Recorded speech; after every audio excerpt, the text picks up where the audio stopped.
Okay, quick video about transition. So when you first check in, the marshals at the transition entrance are going to check a couple of things. So they're going to check you've got some plugs in your bar ends, they're going to check your brakes, and they're going to check that you have your helmet on and that it's done up and the strap is adjusted properly so it doesn't come past your chin. So they probably won't let you in transition with all of that, so don't stick your helmet at the bottom of your bag. Once you're in there, you'll rack your bike. It might match, so there might be a place with your number on where you have to put it, or it might just be you can put it anywhere, depends on the race, but you'll stick your bike in there and you'll set up ready for when you come out the swim. So for me, I like to put my helmet on my handlebars, but you can stick it anywhere and get your shoes ready.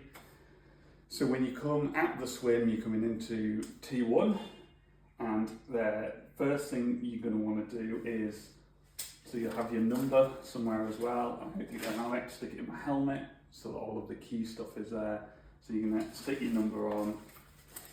Once to go back, actually on your back for the bike and on your front for the run. But if you're just pinning it to your t-shirt, then it's just going to be on the front the whole time. So you'll stick that on, you'll stick your helmet on, and it's really important to get your helmet on and get your helmet fastened before you move your bike. If you start moving your bike without your helmet on, it's technically a DQ. Don't think they will disqualify you in a beginner's event, but they'll probably make you rack your bike again. So make sure you've got your helmet on first, and stick your cycling shoes on, and then you're ready to go. So at that point you will wheel your bike out of transition. You might want to practice that a bit, but you can really do it anyway. The fastest way is to hold the saddle and to run with it, but that takes a bit of practice. So if you want to grab the handlebars, whatever works for you, just wheel it out until you get past what's called the mount line. So there'll be a big, probably white line on the floor with a marshal, maybe with a flag there, and you can't get on your bike until you've gone past that line.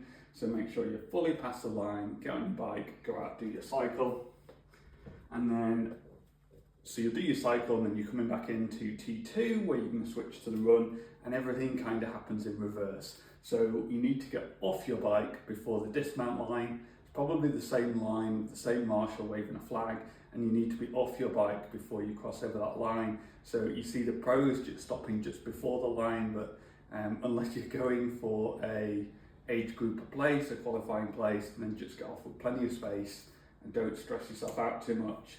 You're then going to wheel your bike back to where it came from next to your stuff, and you're going to rack your bike before you take your helmet off. So again, it's all reverse.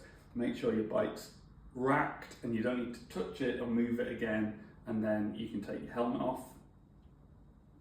And then you can swap your cycling shoes for your running shoes, or if you're in runners the whole time, you can just go off on the run.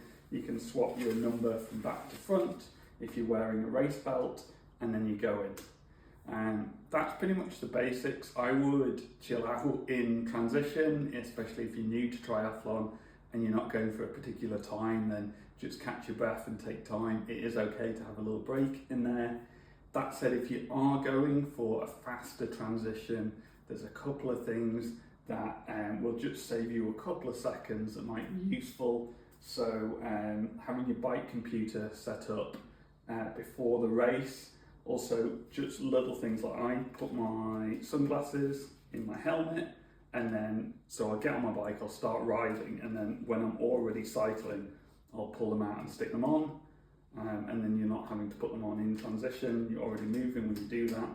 Then just a way to set things up as well. So just little things like making sure your helmet strap's open so that when you run in, you can put your helmet straight on, you're not having to fish straps out.